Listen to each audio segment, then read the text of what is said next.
नमस्कार शेतकरी बंधू आणि भगिनींनो, मी डॉक्टर मयूरकुमार मेश्राम आपलं कृषी दर्शन या कार्यक्रमात अगदी मनापासून स्वागत करतो। आज आपण नैसर्गिक शेतीकडून विकासाची वाटचाल कशी साधता येते याकरता आज आपण एका प्रगतीशील शेतकऱ्याकडे आलेले आहोत। ते किन्नी या गावातील कुही तहसीलातील नागपूर जिल्ह्यातील प्रगतीशील शेतकरी श्री चिंदूजी ठवकर आपण यांच्याकडे आज आलेला आहोत।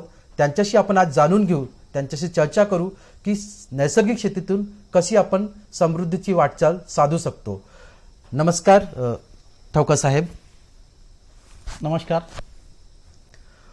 ठवकर साहेब, आज आपण आपल्याकडे आलेलो आहोत। यामध्ये आपण नैसर्गिक शेतीमधून कसं आपण प्रगतीची वाटचाल चालली आणि कसं आपण याच्यातून समोर आलं याबद्दल आपण चर्चा करू। पण त्याआधी सर्वप्रथम आपण जाणून घेऊ की तुमच्याकडे किती शेती आहे आणि तुम्ही ह्या नैसर्गिक शेतीची वाटचाल कशी साधली।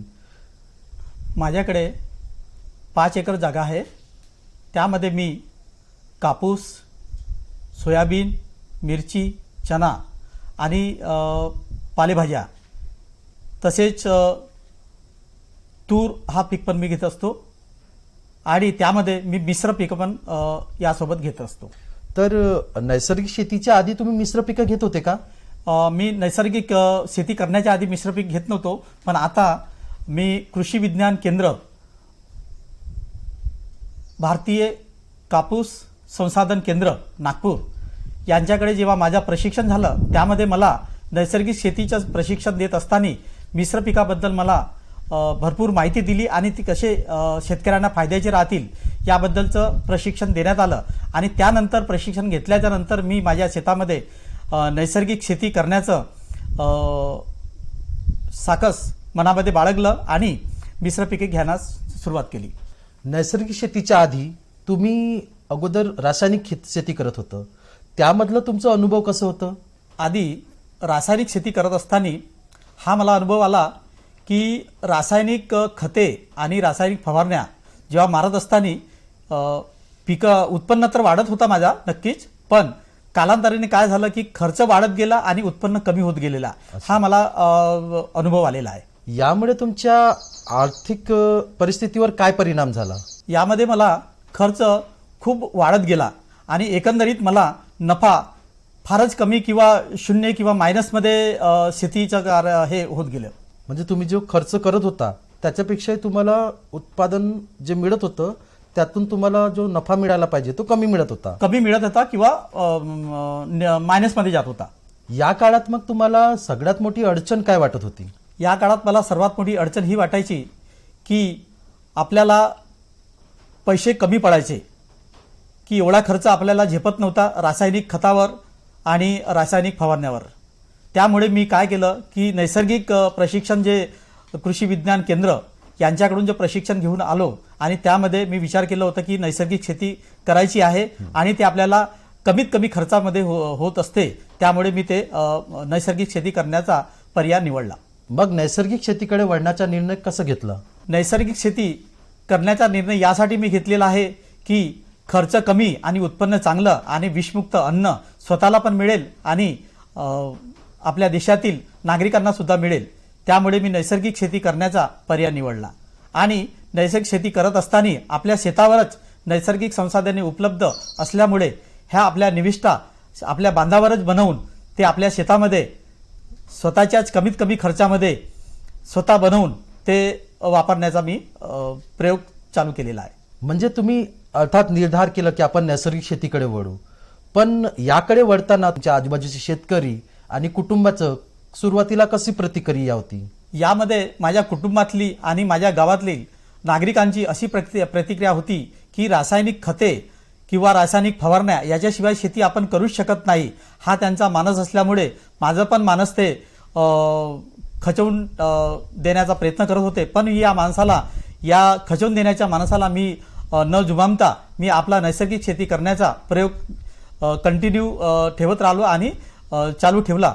त्यामुळे मला आज शेती करत असताना फार कमी खर्च येतो आणि नफा जास्त मिळत राहतो.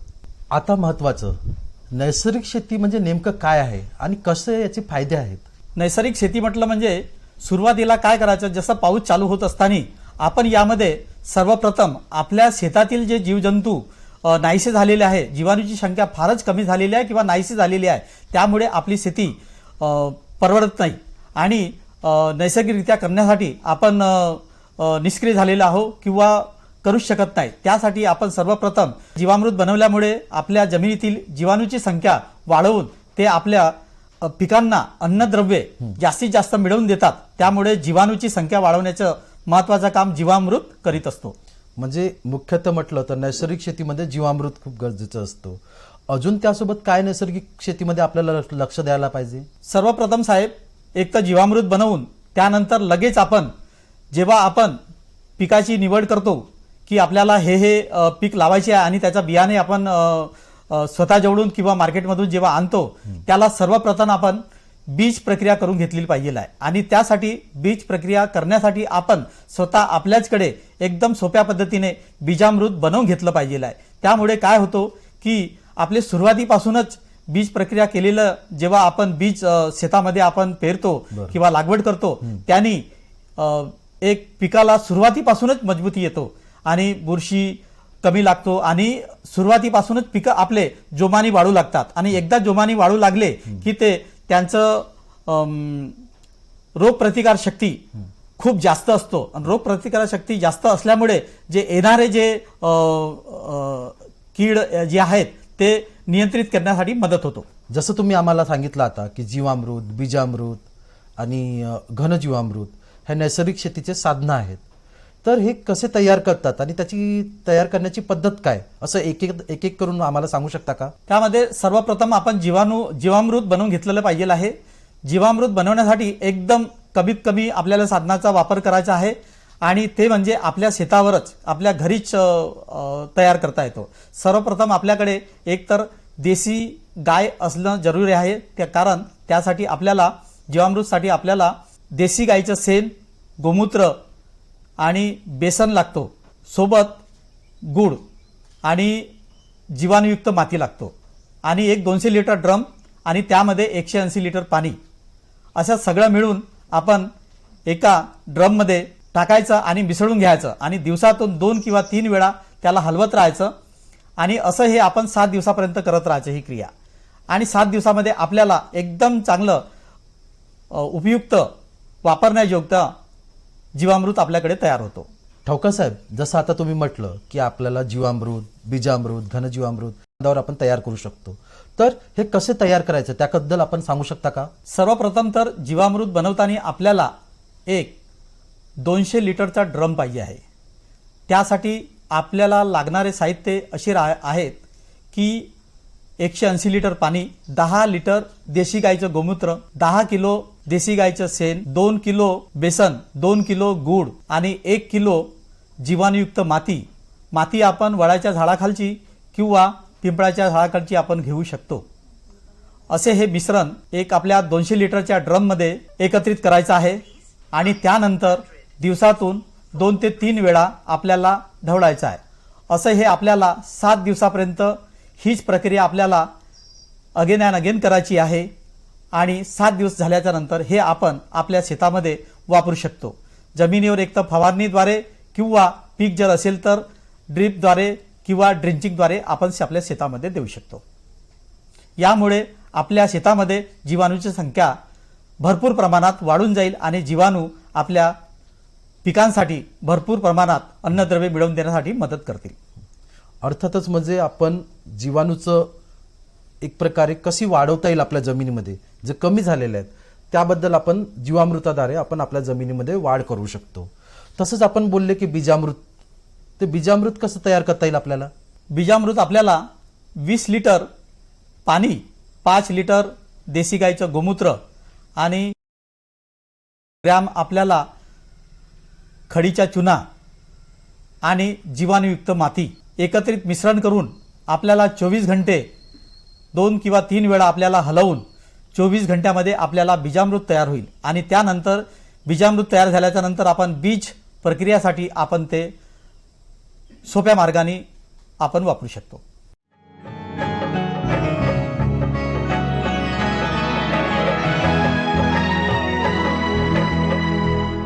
बीजामृत आणि जीवामृत आपण किती प्रमाणात घेतलं पाहिजे की ज्यामुळे बियांना आणि पिकांना आपण देऊ शकतो? जीवामृत आपल्याला जमिनीवर आपल्याला स्प्रे करायचा आहे किंवा ड्रीपद्वारे आपल्याला द्यायचे आहे किंवा पंपाद्वारे आपल्याला ड्रिंचिंग करायची आहे. आणि बीज प्रक्रियेसाठी जीवामृत पण आपल्याला वापरू शकतो. जर बीजामृत बनलं नाही तर जीवामृत बी आपल्याकडे असेल तरी आपल्याला बीज प्रक्रिया आपल्याला करता येईल. आणि बीजामृत असेल तर खूपच छान. जनरली एका क्विंटल मागे 20 लिटरचा केलं तर तो आपल्याला सफिशियंट आहे. म्हणजे जवळपास 2 ml प्रति किलोला किंवा 1 ml प्रति किलोला जर आपण तरी लावलं तरी भरपूर प्रमाणात होईल ते आपल्याला, असंच म्हणावं लागेल ना? म्हणजे 2 ml प्रति किलोला. नियंत्रणाचा खूप त्रास येतो, तर त्याचं तुम्ही नियंत्रण कसं करणार? नैसर्गिक शेती करत असताना तण नियंत्रण हे शेतकऱ्यांचा सर्वात मोठा प्रश्न येतो की तण नियंत्रण कसं करायचं. तर यासाठी आम्ही तण नियंत्रण करण्यासाठी ग्रीन मल्चिंग ते वापरतो. म्हणजेच आपल्या शेतातला जो तण आहे तो कापून आपण त्या जागेवरच, खाली जागेवरच आपण पसरवून द्यायचा. म्हणजेच काय होतो की तो ग्रीन किंवा नैसर्गिक मल्चिंग सारखा काम करतो आणि येणारा जो तण आहे तो येऊ देत नाही. आणि तण नियंत्रण या पद्धतीने आपल्याला नैसर्गिक पद्धतीने करता येतो. म्हणजे जे तण असतात ते जमिनीकरता धन आहे असं प्रकारचं आहे ते. म्हणजे तिथलंच तण घ्यायचं फुलोऱ्या यायच्या आधी आणि त्याला जमिनीमध्ये घालून द्यायचं, तर त्याचा निश्चितच आपल्या जमिनीला फायदा होतो. आणि वरून आपण नैसर्गिक शेती करताना आच्छादन घालतोच, तर त्या आच्छादनामुळे तणाचा पण त्रास तेवढा कमी असतो. म्हणजे ही प्रोसेस सतत प्रोसेस आहे. जर ही आपण करत राहिलं तर तणाचा नियंत्रणाचा त्रास शेतकऱ्यांना होणार नाही. ठाऊक साहेब, अजून शेतकऱ्यांना तण नियंत्रणासोबतच कीटक नियंत्रणाचा खूप त्रास असतो. नैसर्गिक शेती म्हटलं तर यामध्ये कीटक नियंत्रण कसं करता येईल आपल्याला? कीटक नियंत्रण आपण या पद्धतीने करू शकतो की आपल्या बांधावर बरेचसे कडुलिंबाचे झाडं असतात. हो, कडुलिंबाचा पाला आपण शेतावरच्याच म्हणजे बांधावरच्याच जे अवेलेबल असलेले जे झाडं आहेत त्यांचा आपण तोडून आणला तर आपण निमास्त्र नावाचं जे आहे ते कीड नियंत्रणासाठी फार चांगलं काम करत असतो, ते आपण बनवू शकतो. तसंच आपण 10 सुद्धा वापरू शकतो, ब्रह्मास्त्र सुद्धा आपण वापरू शकतो. या पद्धतीने आपण कीड नियंत्रणाचा वापरू शकतो. तर तुम्ही मला हे सांगू शकता का की कीट नियंत्रणामध्ये आपण निमास्त्र कसं तयार करायचं? निमास्त्र आपण या पद्धतीने बनवू शकतो.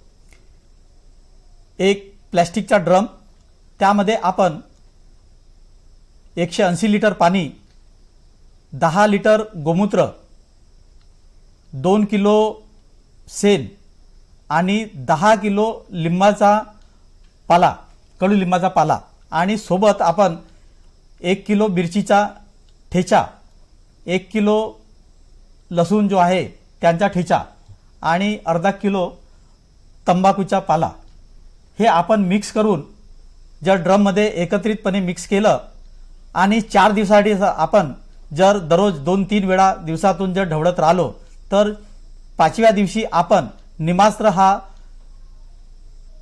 कीड नियंत्रणासाठी आपण चांगल्या तऱ्हेने वापरू शकतो.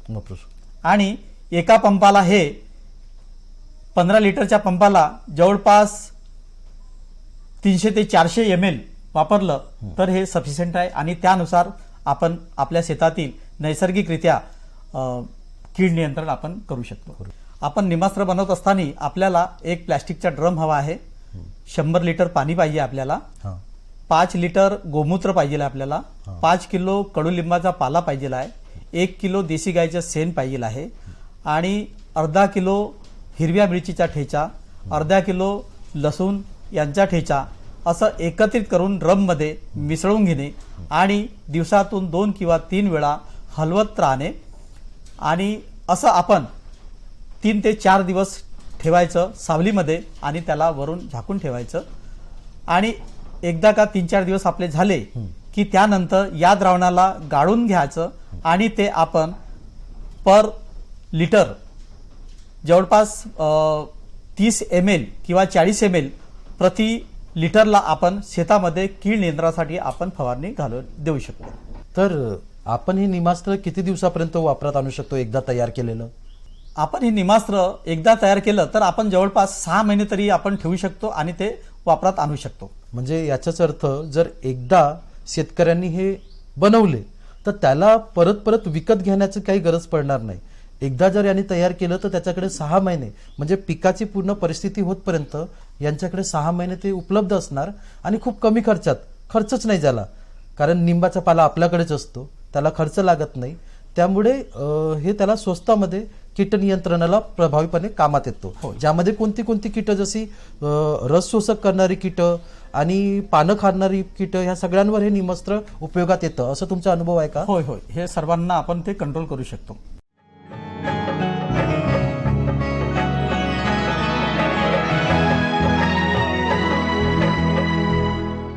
आता मला तुम्हाला हे विचारायचं आहे की जसं तुम्ही नैसर्गिक शेतीकडे वळले आहे तर तुम्हाला यामध्ये काय काय अडचणी आल्यात, जेणेकरून शेतकऱ्यांना तुम्ही सांगू शकता की ह्या अडचणी तुम्हाला येतील पण त्यातून त्यांनी कसं मार्ग काढायचं, याबद्दल तुम्ही काय सांगणार?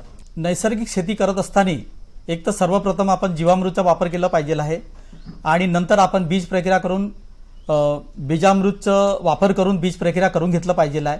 तर आपल्या पिकाची सुरुवातीपासूनच वाढ चांगली होतो आणि सुरुवातीपासूनच मुळापासूनच पिकाला जे आहे संरक्षण मिळण्याचं काम करतो.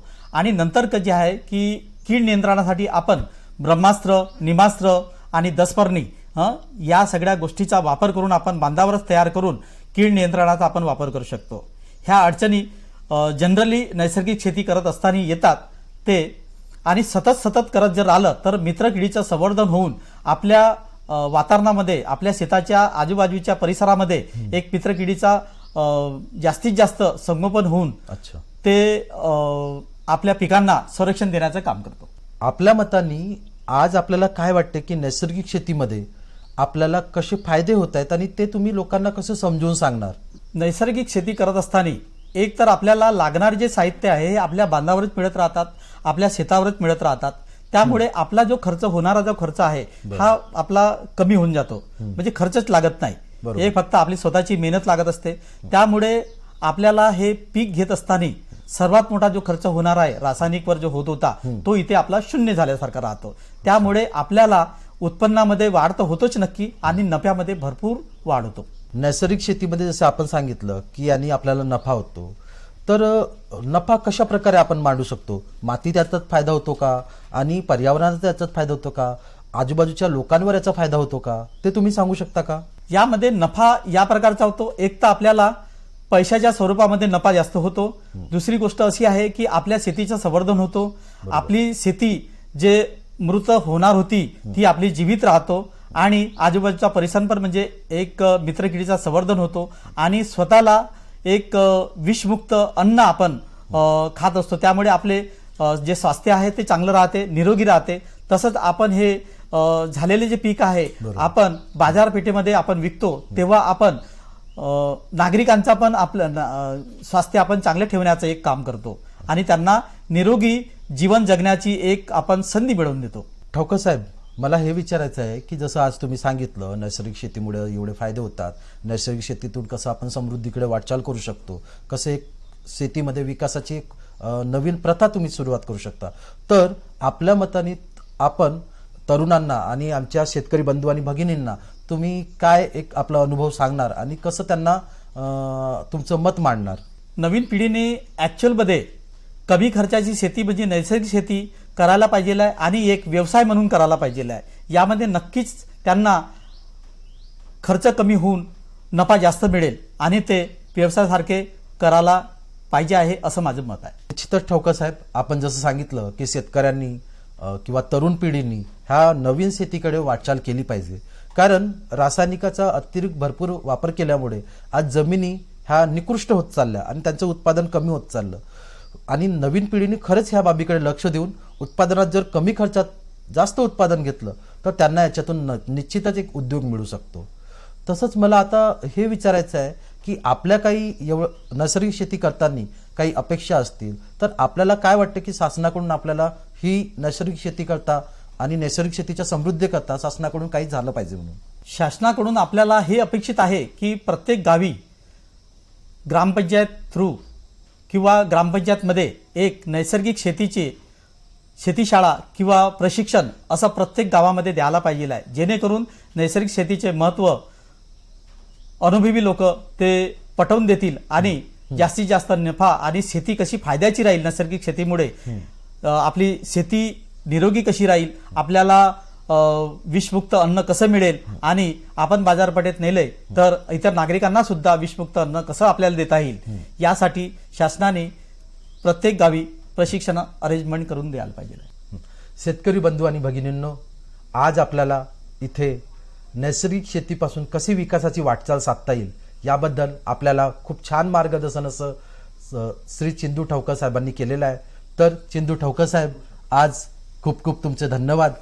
मी नागपूर दूरदर्शनच्या वतीनं आपलं खूप खूप धन्यवाद मानतो आणि आपण जो मार्गदर्शन केलं तो निश्चितच शेतकऱ्यांचा खूप फायदेशीर ठरेल आणि त्यापासून त्यांनी आपल्याकरता एक नवीन वाटचाल सुरुवात करतील. रासायनिकापासून त्यांना एक मुक्ती मिळेल आणि एक नवीन शेतीकडे आपली वाटचाल सुरुवात होईल अशी मी अपेक्षा करतो. ठवकर साहेब, आज आपण नैसर्गिक शेतीबद्दल जे मार्गदर्शन केलं त्याबद्दल नागपूर दूरदर्शनच्या वतीनं मी आपलं खूप खूप धन्यवाद मानतो. नमस्कार.